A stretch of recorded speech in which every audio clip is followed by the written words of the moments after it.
Good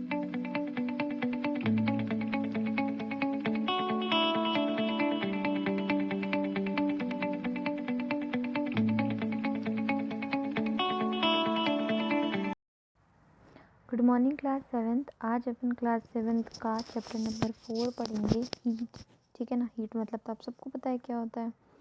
in chapter number 3 you have learn that woollen clothes are made up from animal fibres. आपने chapter number 3 में पढ़ा है कि जो वुलन क्लॉथ, जो गरम कपड़े होते हैं, वो कैसे बने होते हैं? एनिमल फाइबर से बने होते हैं। You also know cotton clothes are made from plant fibres. आपको ये भी पता है कि कॉटन क्लोथ्स जो होते हैं वो प्लांट फाइबर से बने होते हैं। We wear woollen clothes during winters when it cold outside. हम वुलन क्लॉथ्स कब पहनते हैं? विंटर्स में पहनते हैं, ठंड में पहनते हैं। Woollen clothes keep us warm. जो वुलन क्लॉथ्स होते हैं वो क्या होते हैं? गर्म होते हैं। We prefer to wear light colour cotton clothes when it is hot. जब बहुत गर्मी होती है, जब हम लाइट कलर के कॉटन के क्लॉथ्स पहनते हैं, है ना, जिससे हमें फीलिंग जो होती है वो कूलनेस की फीलिंग होती है, हमें ठंडा लगता है। ठीक है। हम अलग अलग टाइप के, अलग अलग मौसम के हिसाब से, पर्टिकुलर सीज़न के हिसाब से कपड़े पहनते हैं। जब हमें बहुत ठंड लगती है, जब बाहर बहुत कोल्ड होता है हाउस के बाहर, तो हम वुलन क्लॉथ्स पहनते हैं। जब हमें गर्मी लगती है तो हम ठंडे कपड़े पहनते हैं, कॉटन के कपड़े पहनते हैं। तो अब अपने को पता पड़ता है ना, मतलब कि गर्म क्या है और ठंडा क्या है, हम इसे फाइंड कर सकते हैं, है ना। तो हॉट एंड कोल्ड, जैसे अब आपको ये इनने बताया है, एक टेबल दे रखी है कि आइसक्रीम क्या होती है? कोल्ड होती है कि वार्म होती है, मतलब कि ठंडी होती है कि गर्म होती है? टी ठंडी होती है, गर्म होती है? टेबल आपको भरनी है, ये तो आप आराम से भर सकते हो। ठीक है, तो भरिएगा। We see that some objects are cold while some और हॉट। आपको पता है वही, बहुत सारे ऑब्जेक्ट्स क्या होते हैं? ठंडे होते हैं और बहुत सारे गर्म होते हैं, है ना। तो you also know that some objects are hotter than others while some are colder than others. How do we decide which object is hotter than other, है ना। तो हम कैसे डिसाइड करते हैं कि कौन सा गर्म है कौन सा ठंडा? टचिंग करके करते हैं ना। किसी भी ऑब्जेक्ट को जब टच करते हैं तब हमें पता पड़ता है। जैसे ही feeling water in 3 containers, a container में बहुत गर्म पानी भर दिया है, बी में बहुत ठंडा पानी भर दिया और सी में मिक्स पानी भर दिया है। तो ए में तो आपको पता पड़ रहा है कि गर्म है, बी में ठंडा पता पड़ रहा है और सी में तो नॉर्मल लग रहा है ना। कुछ आप बता थोड़ी पा रहे हो कि वो गर्म है कि ठंडा है, वो तो मिक्स कर दिया है ना। इसी तरीके से ये बता रखा है। Then how we find out how hot an object really? A reliable measure of the hotness of an object in its temperature. जो हम hotness को measure करते हैं, जो measure of the hotness जो object होता है, मतलब जो जब हम hotness को, हम गर्माहट को measure करते हैं तो उसको क्या कहते हैं? हम temperature बोलते हैं। टेम्परेचर जो होता है वो किससे मेजर करते हैं? हम थर्मोमीटर से। तो it is a very important definition. What is temperature? Temperature को, और ये भी बोल सकते हैं कि टेम्परेचर को किससे मेज़र किया जाता है? तो थर्मामीटर से मेज़र किया जाता है। Measuring temperature, have you seen thermometer? Recall, अपन जैसे पढ़ते हैं, the thermometer was measured by the temperature was sorry the temperature was measured by thermometer. जो टेम्परेचर है वो कैसे मेज़र किया जाता है? थर्मामीटर से। The thermometer that measures our body temperature is a clinical thermometer. जो थर्मामीटर हमारी बॉडी के टेम्परेचर को मेज़र करता है उसे हम क्लिनिकल थर्मामीटर बोलते हैं। ठीक है, ये रहा क्लिनिकल थर्मामीटर, इस तरीके का होता है, देखो। ठीक है, you hand and examine its carefully. If you do not have thermometer, request a friend to share it with you. अगर आपके पास थर्मामीटर नहीं है तो आप अपने फ्रेंड से शेयर करो, मांगो, ये बता रहे हैं इसमें। ठीक है, अ clinical thermometer consist of a long narrow uniform glass tube. ठीक है, तो क्लिनिकल थर्मामीटर होता है वो लॉन्ग होता है ना, नैरो होता है, और यूनिफॉर्म ग्लास ट्यूब होती है उसमें। It is a bulb at the end, उसमें एंड में बल्ब होता है। दो जो बल्ब कंटेन होता है ना उसे मर्क्यूरी बोलते हैं। ये बहुत इंपॉर्टेंट है, जो बल्ब होता है उसे मर्क्यूरी बोलते हैं। ठीक है। If you do not see mercury thread rotate the thermometer. जब वो मर्क्यूरी उठती नहीं है ना, मतलब जब वो बल्ब नहीं उठता है, तो हमें उस थर्मामीटर को बहुत हिलाना पड़ता है। जिस तरीके से हम पेन को नहीं हिलाते, पेन को झटकते हैं जब वो पेन नहीं चलता, उस तरीके से हम जब थर्मामीटर को रोटेट करते हैं, हिलाते हैं, तो हमें स्केल फाइंड हो जाती है। जो the scale we use the Celsius scale indicated by degree Celsius. Degree Celsius के हिसाब से जो सेल्सियस स्केल है वो इंडिकेट होती है। अब मेजरिंग अब हाँ, रीडिंग थर्मामीटर को कैसे रीड किया जाता है हम वो पढ़ेंगे, है ना। तो जो टेम्परेचर होता है, डू बिगर मार्क्स, मतलब इसमें 2 तरीके के मार्क्स होते हैं, हम ये समझ लेंगे। Also note down the number of division, हमें नंबर ऑफ डिवीज़न का मतलब नंबर डिवीज़न कर लेना चाहिए। देखिए ये हम पिंक बॉक्स पढ़ते हैं। Thermometer should be washed before and after use. Thermometer को हमको यूज़ करने के पहले भी और यूज़ करने के बाद भी वॉश करके रखना चाहिए, ठीक है। इसका एक एंटीसेप्टिक सॉल्यूशन भी आता है उससे। Ensure that before use the mercury level is below 35 degree. आप 35 डिग्री के नीचे होता है जब टेम्परेचर, तो हम बिल्कुल नॉर्मल होते हैं, ठीक है। मर्क्यूरी लेवल हमेशा 35 डिग्री के नीचे होना चाहिए, है ना, यूज़ करने के पहले भी। Read the thermometer keeping the level of mercury along the line of site. Thermometer को हम रीड करते हैं तो जो लेवल ऑफ मर्क्यूरी होता है ना, वो जिस तरीके से बढ़ता है उस तरीके से हम थर्मामीटर को रीड करते हैं कि 35 के कितना ऊपर जा रहा है, मतलब कितना डिग्री सेल्सियस हमें बुखार है। Handle the thermometer with care, है ना। It hits against some hard object, it can down break. हमें इसे ध्यान से और यूज़ करना चाहिए, नहीं तो ये ब्रेक भी हो सकता है। Don't hold the thermometer by the bulb. Bulb की तरफ से हमें थर्मामीटर को होल्ड पकड़ना नहीं चाहिए, ठीक है, वहाँ से भी रीड नहीं करना चाहिए। तो जो स्मॉलर मार्क्स थे, जो 2 डिवीज़न में हमने पार्टिसिपेशन किया था, between this marks suppose the bigger marks read 1 degree. जो अब आप सपोज करिए कि जो थर्मामीटर का जो बड़ा वाला मार्क्स है उससे, ये देखिए ये जो बड़ा वाला मार्क्स होता है ना इसमें, अरे यार इसमें दिख नहीं रहा है आपको ढंग से, 1 मिनट मैं आपको बताती हूँ।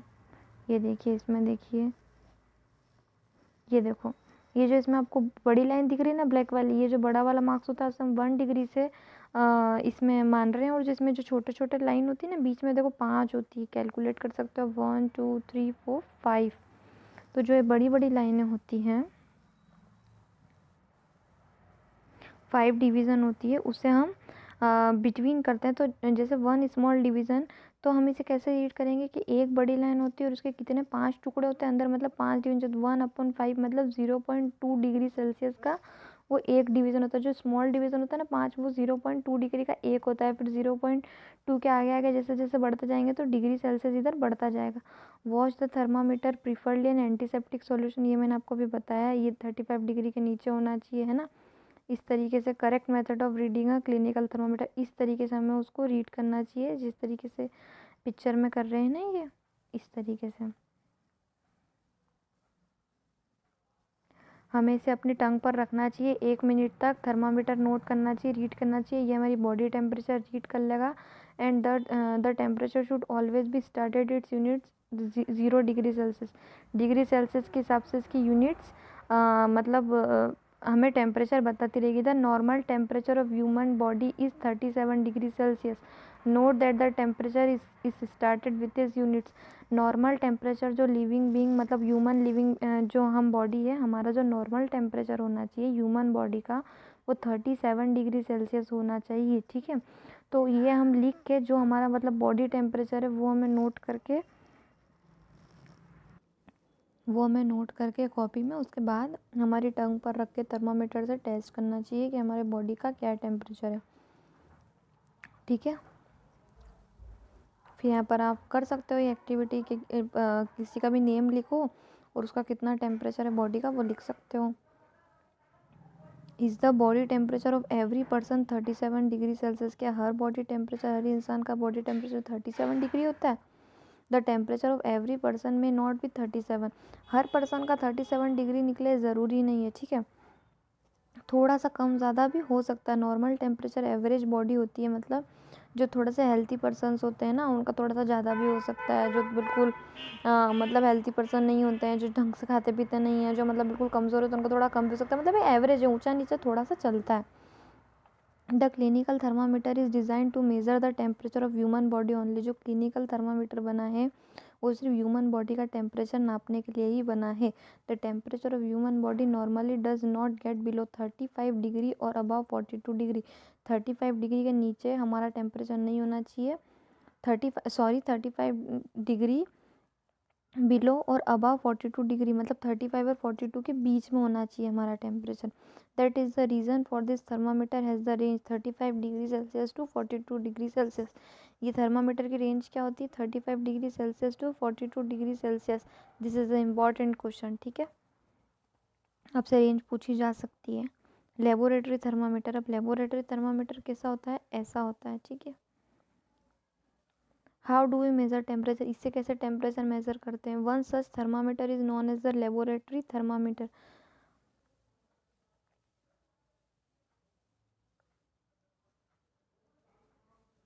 Look at the carefully and note the highest and lowest temperature it can be measured.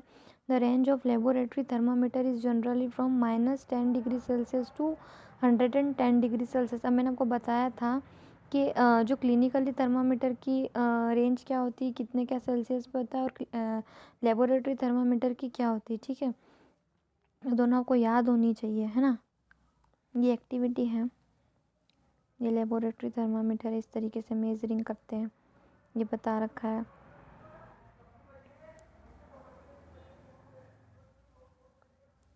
ये एक्टिविटी दे रखी है। आजकल तो there is a lot of concern over the mercury thermometer. अब ये जो ऐसे वाले थर्मामीटर आने लगे ना, इलेक्ट्रिक थर्मामीटर, ये तो और अच्छे होते हैं। इसमें मर्क्यूरी वर्क्यूरी का कोई लफड़ा नहीं होता है, डायरेक्टली ये बॉडी टेम्परेचर बता देते हैं, ठीक है। और ये अवेलेबल भी होते हैं आजकल, तो मतलब ये उससे भी ज़्यादा अच्छे थर्मामीटर आजकल नए तो ये चल गए हैं। इसमें मरकुरी वर्कुरी का कोई यूज़ नहीं होता है, इलेक्ट्रिक थर्मामीटर बोलते हैं इसे। Transfer of heat, sorry. You might have observed that a frying pan becomes hot when kept on a flame। अगर जो फ्राइंग पैन है मतलब वो बहुत गर्म है, और मतलब जो उसकी फ्लेम है आसपास से, मतलब जो धीरे धीरे, मतलब जो नीचे से आग है वो पहले सबसे पहले बीच में गर्म करती है फ्लेम को, उसके पास आसपास जाती है। It is because the heat passes from the flame to the utensil. मतलब हीट पास होती जाती है पूरे यूटेंसिल पे। When the pan is remove from the fire it slowly cools down. जब हम उस जो पैन है उसको फायर से हटा देंगे, आग से हटा देंगे, तो धीरे धीरे ठंडा होने लगेगा। The heat is transferred from the pan to the surroundings, मतलब आसपास, आसपास से उसकी जो ट्रांसफ़र होती है हीट, वो ट्रांसफ़र होती है आसपास से, ठीक है। ये एक एक्टिविटी दे रखी है कि इस तरीके से इनने ये रॉड रख रखी है, उस इधर से इस तरीके से यहाँ पर ये जला रखा है, तो मतलब वो कितनी गर्म हो रही है ना।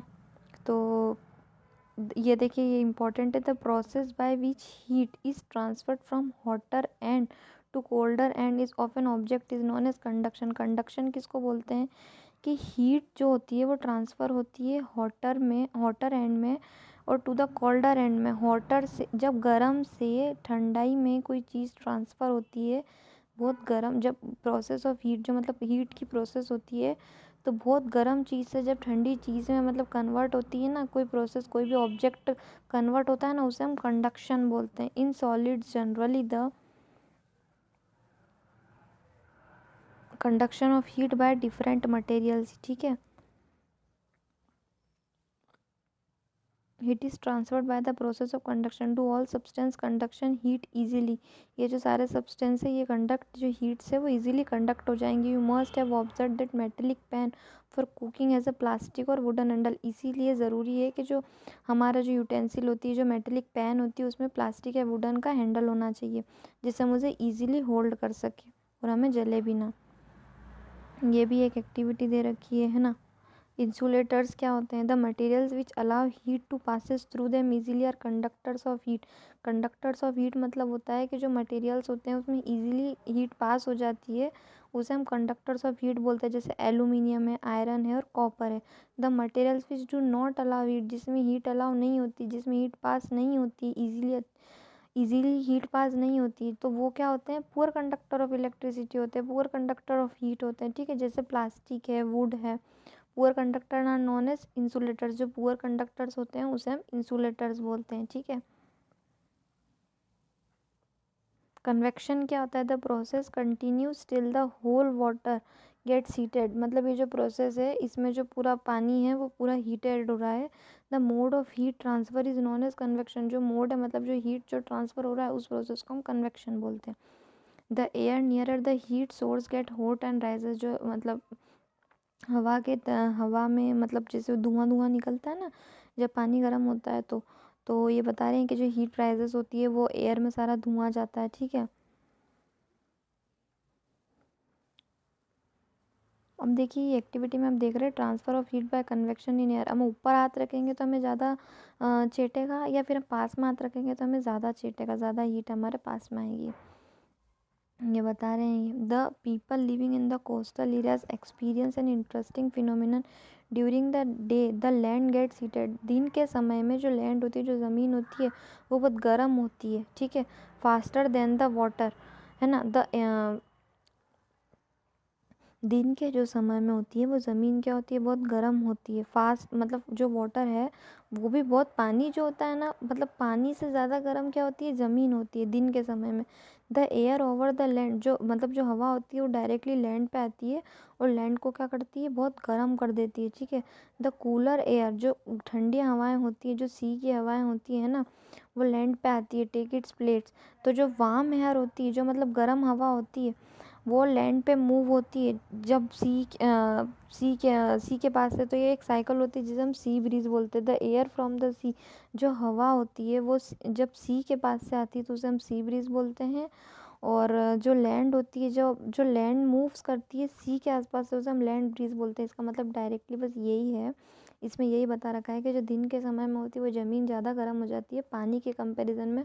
उस टाइम पानी हमें थोड़ा थोड़ा भले ही ठंडा लगेगा, बट जो ज़मीन होती है वो बहुत गर्म हो जाती है।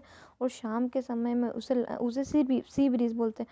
और शाम के समय में क्या होता है, वाटर बहुत ठंडा हो जाता है, तो स्लोली जो लैंड पर होता है ना, तो लैंड भी क्या हो जाती है, हमारी बिल्कुल ठंडी ठंडी होने लग जाती है, क्योंकि पानी नाइट के समय में बहुत, रात के समय में वो ठंडा हो जाता है। सो द कूल एयर, जो ठंडी हवाएं चलती है और जब वो लैंड पे मूव्स होती हैं सी के पास में, तो उसे क्या बोलते हैं, लैंड ब्रीज बोलते हैं, ठीक है। ये देखिए एग्जांपल है डे टाइम में। ये इस तरीके से जो समुद्र का पानी है ना, ये इसकी जो लहरें इधर आती हैं, ठीक है। और ये पानी तो क्या होता है, इस टेम्परेचर में गर्म होता है, पर जो सूरज की किरणें डायरेक्टली लैंड पे पड़ती है, तो लैंड क्या होती है, बहुत गर्म होती है दिन के समय पे। और नाइट टाइम पे क्या होता है, लैंड ठंडी होती है। सी ब्रीज और land bridge.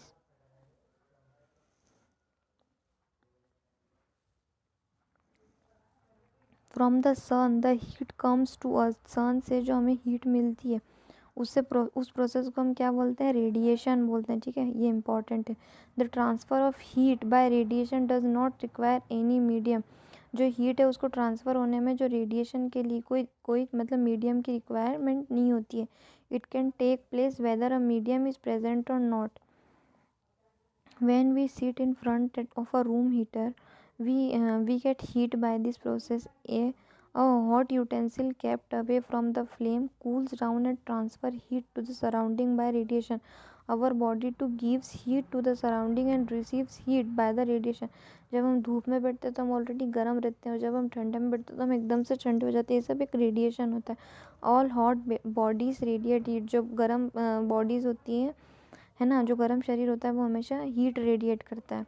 Van this heat falls on some object, जब कोई ये हीट जो होती है, जो गर्मास होती है किसी ऑब्जेक्ट पर पड़ती है, तो जो वो पार्ट जो रिफ्लेक्ट होता है ना, उसे ट्रांसमिटेड बोलते हैं, ठीक है। The temperature of the object increases due to the observe part of the heat.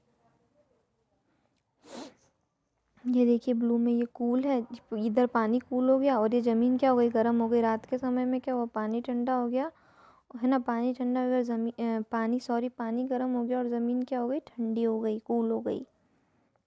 Kinds of clothes we wear in summer and winter, clothes बताने अब समर विंटर में क्या पहनते हैं, ठीक है, किस तरीके के कपड़े पहनते हैं।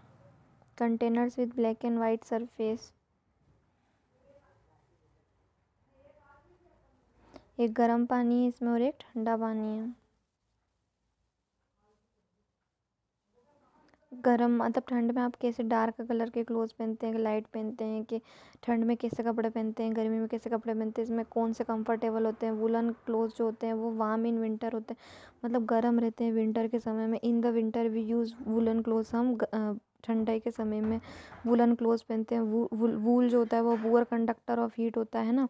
There is a air trapped in between the wool fibre, जो एयर होती है वो रुक जाती है वूल फाइबर्स के बीच में, तो हमें ठंड नहीं लगती है। The air prevent the flow of heat of our body then cold surrounding, और हम ठंड से बचे हुए होते हैं, ठीक है।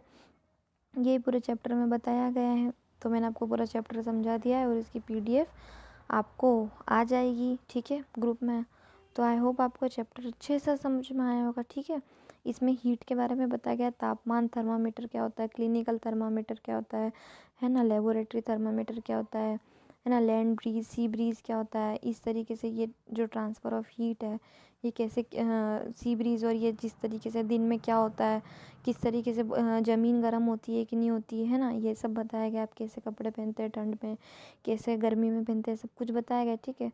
तो thank you class, I hope आपको चैप्टर समझ में आया होगा।